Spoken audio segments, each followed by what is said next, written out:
100 ரூபாய் சிலிண்டருக்கு மானியம் சொன்னீங்க. இங்க இப்படி ஓடுறதுக்கு நீ சிலிண்டருக்கு மானியம் கொடுத்தீங்களா? சிலிண்டருக்கு மானியம் சார் நல்லா புரிஞ்சுங்க சார். 98% சார். நல்லா புரிஞ்சுங்க.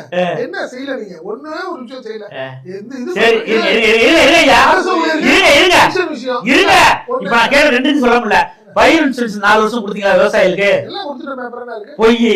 ஓகே சரி, விவசாயிகளுக்கு இருபது இருங்க, விவசாய கடன் நகைக்கடன் தள்ளுபடி கொடுத்தீங்களா? பொய். சரி, உங்களுக்கு எந்த தேர்தல் ஏங்க ஒரு நிமிஷம் 520 தேர்தல் வாக்குறுதி நான் இது வந்து சீரியஸான விஷயம். 98 நீங்க நாளைக்கே ரெடி பண்ணுங்க. 520 தேர்தல் வாக்கு நான் வரேன், நானும் வர்றேன். நம்ம 2 பேரும் எத்தனை தேர்தல் வாக்கு நான் சொல்றேன். எவ்வளவு உங்க தலைவர் பேசுற மாதிரி நீங்களும் பேசி நீங்க பத்திரிகையாளர் நீங்க பேசக்கூடாது. அந்த மாதிரி மிகப்பெரிய பொய் தேர்தல் வாக்கு ஏங்க நீங்க எப்படி பண்ண முடியாது? இருங்க, பழைய ஓய்வு திட்டம் எழுதுறீங்களா? ஆசிரியர்கள் 30,000 பேர்